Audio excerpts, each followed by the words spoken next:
Today class today class 12 subject accountancy chapter 2 chapter accounting for partnership firm fundamental definition of partnership according to Indian Partnership Act 1932 define partnership is the relation between persons who have agreed to share the profit of a business carried by all or any of them acting for all. Main features of partnership. There are features of partnership. First, two or more persons.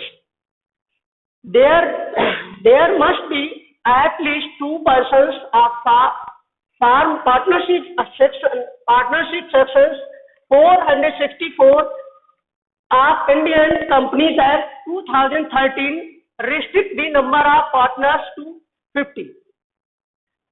Two or more persons means होता है दो या दो से अधिक persons partnership form करके business कर सकते हैं और इंडियन कंपनी एक्ट 2013 के अनुसार मैक्सिमम 50 पर्सन्स हो सकते, minimum 2 persons, maximum 50%.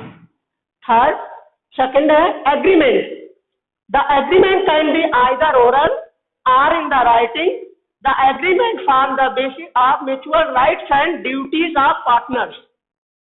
Agreement compulsory है पार्टनरशिप फर्म के लिए, चाहे वो रिटर्न में हो या ओरल हो, मौखिक हो सकता है और रिटर्न में भी हो सकता है. और एग्रीमेंट में पार्टनर्स की ड्यूटीज और राइट्स मेंशन होते हैं. Clear. Third, existing of business and profit motive.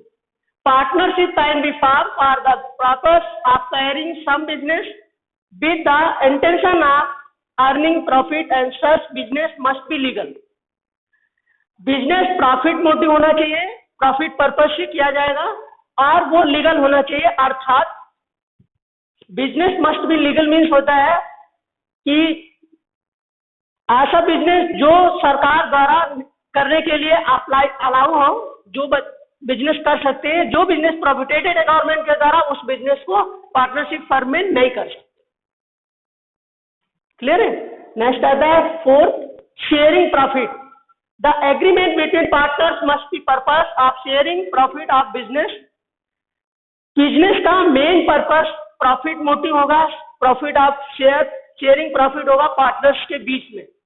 Otherwise other कोई दूसरी बातें इसमें शामिल नहीं होती हैं. ओनली प्रॉफिट शेयरिंग के लिए बिजनेस करते हैं जी. Next, relationship of principal and agent. Partner is an agent as well as a principal of the firm.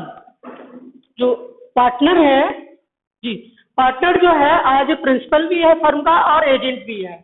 As a agent क्या है?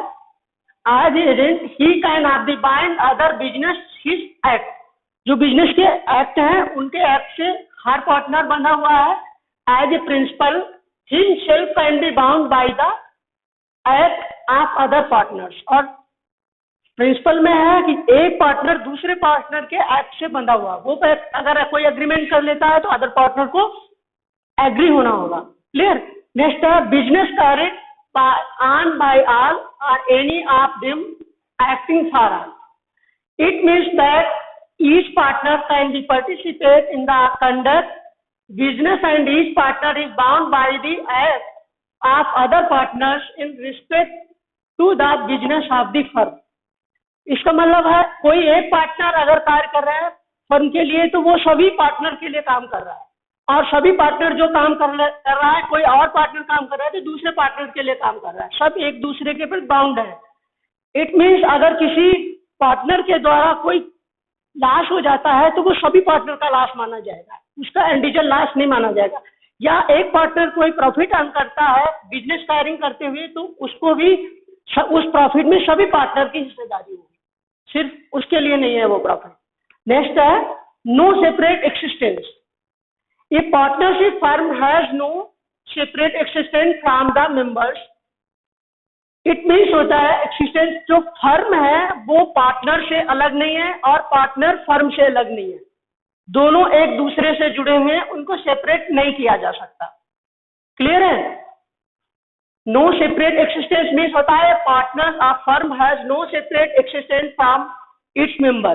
जो फर्म का नाम है, जो फर्म का बिजनेस है, वो पार्टनर से डिफर नहीं है, अलग नहीं है। फर्म के नाम से जो भी वर्क होगा वो as it is a partners members जो है फर्म के मेंबर्स हैं, उनका ही काम है। ठीक, क्लियर? ये फीचर्स हो गए पार्टनरशिप के।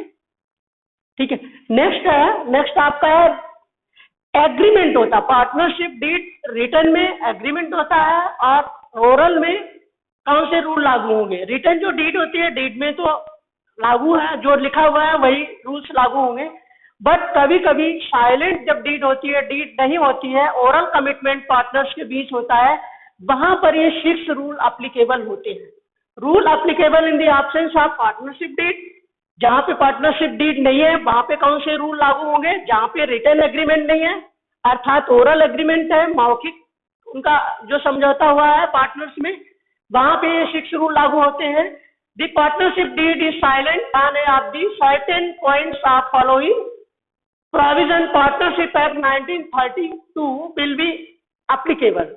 जो पार्टनरशिप एक्ट 1932 में रूल्स दिए हैं पार्टनरशिप फर्म के लिए, वो रूल्स एप्लीकेबल होंगे। ये रूल्स जो हैं, ये 6 रूल्स हैं। पहला है प्रॉफिट शेयरिंग। प्रॉफिट शेयरिंग में profit and losses are to be shared equally. यहाँ पे ये आता है कि सभी पार्टनर को प्रॉफिट और लॉस में भागीदारी जो शेयरिंग होगी बराबर बराबर की होगी, चाहे किसी पार्टनर की कैपिटल ज्यादा लगी हो या कम लगी हो। दोनों ही कंडीशन में जो प्रॉफिट और लॉस सभी में बराबर बराबर बढ़ता है। इंटरेस्ट ऑन कैपिटल, पार्टनर को interest on capital not allowed. Partners silent deed में इंटरेस्ट ऑन कैपिटल पार्टनर्स को अलाउ नहीं है। दूसरा है interest on drawing, no interest on drawing with charge. Interest on drawing with charge नहीं होगा। Next आता है सैलरी टू अ पार्टनर, किसी भी पार्टनर को सैलरी या कमीशन नहीं मिलेगा। No interest is to be charge on drawing, no partners is of the entitled to any salary और कमीशन। किसी भी पार्टनर को सैलरी नहीं मिलेगी। वर्क करने के लिए कहेंगे हमें सैलरी चाहिए, हम काम कर रहे हैं, दूसरा पार्टनर काम नहीं कर रहा है, तो उसको किसी को भी सैलरी अलाउ नहीं होगी, कोई कमीशन अलाउ नहीं होगा अगर रिटन डीड में नहीं है, ओरल डीड है। क्लियर है? नेक्स्ट आता है interest on loan. Interest on loan, यदि कोई पार्टनर किसी फर्म को कोई लोन देता है अमाउंट, उस अमाउंट पे 6% इंटरेस्ट चार्ज किया जाएगा, ना 6% से ज्यादा ना 6% से कम। अगर कोई पार्टनर किसी फर्म का पार्टनर फर्म को लोन देता है तो उसको 6% इंटरेस्ट अलाउड है। नेक्स्ट आता है admission of new partners without the consent of all existing partners, no new partners can be admitted to the firm. जब तक सभी पार्टनर्स फर्म के सभी पार्टनर्स एग्री नहीं हो जाते, नए पार्टनर को एंट्री नहीं मिल सकती, नए पार्टनर को एडमिट नहीं किया जा सकता। क्लियर? ओके। हाँ, अब नेक्स्ट आपका है transaction regarding of partnership transactions. यहाँ पे आते हैं, पिछली क्लास में हमने आपको पढ़ा था profit loss, trading account, profit and loss and balance sheet. ये प्रॉफिट एंड लॉस के बाद का पोर्शन होता है और profit and loss appropriation account for the year ended. इसमें हम क्या करते हैं, ये प्रोफार्मा सामने दिया हुआ है, यहाँ पे हम नेट प्रॉफिट को ट्रांसफर करते हैं पार्टनर के बीच। ये प्रॉफिट एंड लॉस नहीं है, प्रॉफिट एंड लॉस के बाद का एडजस्टमेंट है। तो profit and loss appropriation account जो है वो पार्टनर्स के बीच प्रॉफिट एंड अदर एक्सपेंसेस का एडजस्टमेंट है। और इसमें 2 पार्ट होते हैं, एक डेबिट साइड एक credit side. Particular debit side में to salary of partners, to commission of partners, to interest on capital, जो भी पार्टनर ABCD है उन सबके लिए। रिजर्व एंड सरप्लस अकाउंट में जो ट्रांसफर है, इन्हीं अगर प्रॉफिट सरप्लस होता है, प्रॉफिट सरप्लस बचता है तो हम पार्टनर्स की कैपिटल में ट्रांसफर कर देते हैं। प्रॉफिट ट्रांसफर टू पार्टनर्स और कैपिटल अकाउंट। नेक्स्ट है by profit and loss account, ये आफ्टर प्रॉफिट एंड लॉस जो नेट प्रॉफिट होता है distributed profit profit loss appropriation account में लेकर आते हैं, उसको लिखते हैं, उसके बाद इंटरेस्ट एंड ड्राइंग ऐड कर देते हैं। अगर लॉस होता है फर्म में तो लॉस को डिस्ट्रीब्यूट कर देते हैं पार्टनर्स में। अगर profit side credit more than debit तो प्रॉफिट ट्रांसफर करते हैं पार्टनर्स कैपिटल अकाउंट में। अगर डेबिट मोर देन क्रेडिट तो फिर प्रॉफिट को ट्रांसफर लॉस को ट्रांसफर करते हैं पार्टनर्स कैपिटल अकाउंट में। बस इतना ही होता है। Clear? Okay students, accounting for partnership firm fundamental है। Journal entries for PL appropriation account, जो पीएल एप्रोप्रिएशन अकाउंट हम बनाएंगे after profit and loss net profit and loss transfer. यहाँ पे क्या है, एंट्रीज हमारी है कुछ 6 एंट्रीज है। ये एंट्रीज आपको जनरल एंट्रीज करनी होगी। Entry for transfer net profit to PL appropriation account. पहला है PL account debit to PL appropriation account credit. Clear? Profit and loss account debit to PL appropriation account. ये entry जब हम net profit transfer to profit loss profit and loss to PL appropriation account, सबसे ऊपर जो credit side में लिखा था full form में। दूसरा आता है entry for interest and capital में interest and capital account debit to partners capital account. Partners capital account को क्रेडिट करेंगे। प्रॉफिट लॉस एप्रोप्रिएशन अकाउंट के लिए जो एंट्री होगी जब इंटरेस्ट चार्ज करेंगे वहां पे interest and capital account debit partners capital account credit. Interest and capital at the rate of जो भी रेट है उसे चार्ज करेंगे। नेक्स्ट इसके साथ 2 एंट्री होती है। दूसरी एंट्री होगी PL appropriation account debit to interest and capital. ये राइट ऑफ एंट्री होती है, फाइनल एंट्री होती है। ये एंट्री कैपिटल चार्ज के समय होती है, ये फाइनल एडजस्टमेंट के समय होती है। नेक्स्ट एंट्री है entry for interest and drawing. यहाँ भी 2 एंट्री होगी। पहली एंट्री है पार्टनर्स कैपिटल अकाउंट डेबिट, क्योंकि इंटरेस्ट चार्ज हुआ है इसलिए पार्टनर्स का कैपिटल अकाउंट डेबिट होगा और interest and drawing account credit होगा। इंटरेस्ट नेक्स्ट इंटरेस्ट की ट्रांसफर एंट्री जो होगी closure entry interest and drawing account debit to PL appropriation account credit.